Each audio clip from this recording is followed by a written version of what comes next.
When the PS3 was released back in 2007, I bought one. Well, my parents did anyway, for Christmas, for me, you get what I'm saying. And one of the games I got given with it was Factor 5's Lair, a game in which you played as a Sky Guardian, a warrior who fought on the back of a dragon. It was a PS3 exclusive title, and despite the critical reviews at the time, I thoroughly enjoyed it. So when I was given the chance to review MegaPixel Studios' remake of the railgun shooter Panzer Dragoon, another game where you shoot shit from the back of a dragon, I was intrigued. I never played the original Panzer Dragoon when it was released in 1995, but given that MegaPixel had gone to great pains to point out that this game is nothing more or less than the original Sega Saturn game with, quote, improved graphics and controls that suit modern gaming standards, I thought it would be an interesting one to look at. Now, since I never played the original, I can only judge this remake on its own merit, so I apologise to any die-hard fans who disagree with me on any of my opinions.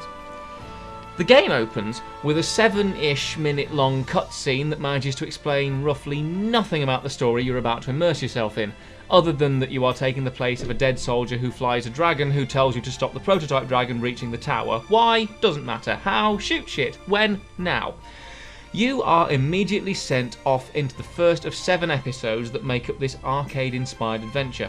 The gameplay is pretty much as you'd expect it to be. You rail shoot your way through each level, killing as many enemies as you can, and doing whatever you can to survive long enough to reach the boss battle.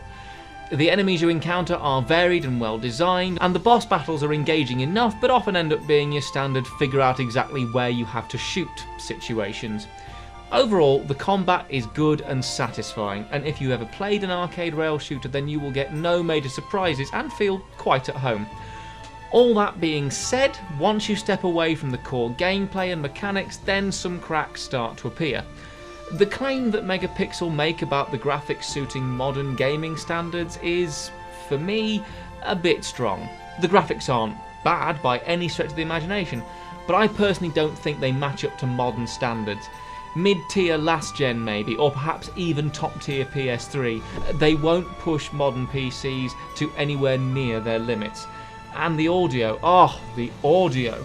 The music is really good and dramatic, and, by all accounts, a very faithful re-record of the OG soundtrack, but the speech, using the game's own language, Panzerese, which is in itself kind of cool, is badly muffled and often lower in the mix than the music, which, while certainly not game-breaking, sounds messy and unprofessional in the modern age. The control system is good, but the lack of a tutorial or even the lack of an on-screen prompt makes it a necessity to check control mapping before your first playthrough, which again is not a major problem until you compare it next to the phrase modern gaming standards. Most games now have some sort of tutorial, however basic, and the lack of one here could put off younger gamers and those like me who are new to the franchise. Which brings us to the point rather neatly. As someone who did not play the original game, this remake is not aimed at or designed for me.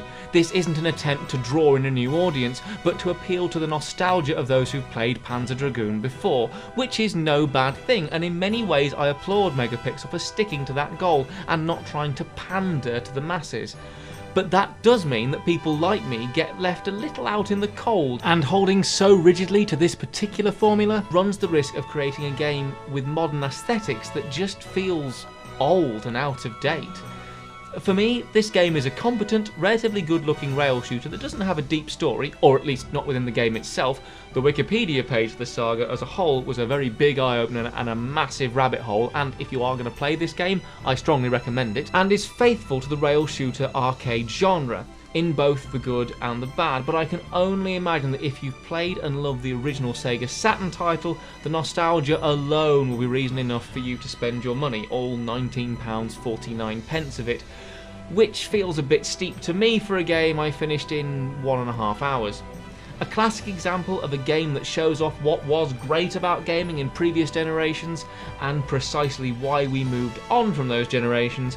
Panzer Dragoon is, as nostalgia trips go, certainly not the worst, but if you're new to the game, it's probably not going to grab you. 5 out of 10. I've been Chris for Invicta magazine, and thank you for watching. Let us know what you think in the comments, and if you enjoyed it, please do give this video a like and a share. Don't forget to hit that subscribe button and keep up with all our latest content. You can also find us on Facebook, Instagram and Twitter, plus we stream regularly on Twitch, and you can find all those links in the description below along with our website.